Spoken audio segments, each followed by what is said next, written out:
ما چیرته په ټول عمر کې مونږ دې قضا کړي او چیرته مې واده خلاف نه کړي اخر جرم زما سره چې تاسو زمانه توشوي 4000 کسانو دلته ما وښنئ تاسو ما خپل جرم کوي په دې جرم باندې بیرته ما قتل کړي دې ډګر کې واسي دی واوې کسان سره مرانه ولې ما ټول ملګری مال شهیدان کړه اوس په دې مقام کې مام شهیدان وای تاسو لازم لته خبره کوي چې موږ مسلمانان وې چې کله دا درې تقریر وکړه نور به خپل توره او غشي لندې را واخصو میدان لرا ودان ځکه ډیر غیرتي شړیو سخت مقاومت وکي دومره کسان په جانب مقابل کې وژل چې د حد نه سیوا اخر دا په دې کلاس باندې ولګیدو او د سنان ابن سلمان النخعي په نامه باندې وشړیو چې د شاده خوانه په دې زبانی ور دا چپ لاسم کې والو زولو وینو زه مخامخ په دې خېټه باندې راويست چې کله راويست لا بیرته چې کش کړه نو په دې مقام کې حسین رضی الله عنه په شهادت ورشو درو ورسېدو ځکه ډیر سخت ځخ شو سخت گزار نور باندې خلکو نږدې هیڅ کوم نشو ورته چې ارشو مرتضی اقصر مقاومت کو دلر نه په دې خوشو باندې وشتو خو شهید کې سړی ولویدو عبید الله ابن زیاد ویل چې وسه د اثر راغوڅ کړي وې د حسین رضی الله تعالی عنہ له د اثر غوڅ کړي اول ته زنانو شړل ماشومان هم شړل دغه ورسه به زنانه ډیر په احترام اکرام باندې هغه فوجین روان کړه تر دې پوری به دې فوجین هم شړل چې دا خو محمد صلی الله علیه وسلم بچی دا ولې موږ وښلو خو امر وې د شویو وې د اثر چې کله راوړو په وتاش کې خېدل عبید الله ابن زیاد ناستو یو لخت وسره وا چې په دې پوزه باندې به وشړه خورنوي سو خلک وی دا حسین کیسره دا چیرته کیسره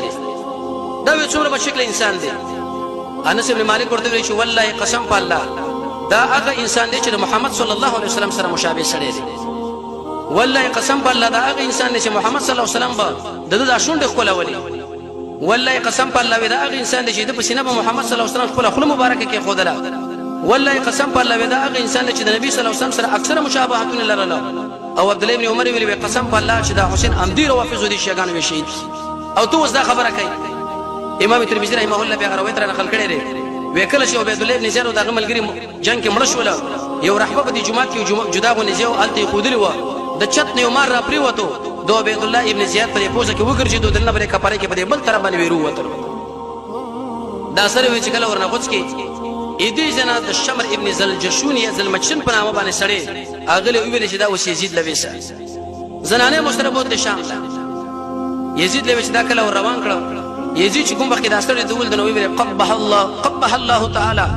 ابن سميه الله رب العزت ابن سميه په بچی باندې قباحت را ولي بدی دراولي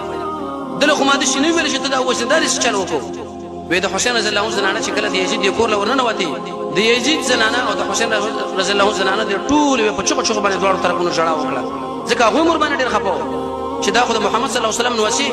دا خو د هغه بچیو دا څه به سره وشوا لیکن یزید به غوله سخت تسلی ورکړه اکرام ورته وکي قدر ورته وکي او بعد دغه نه به هغه سر د مجاهدینو په قیادت کې راولې غلو د دې خوا کې عمل دفن کی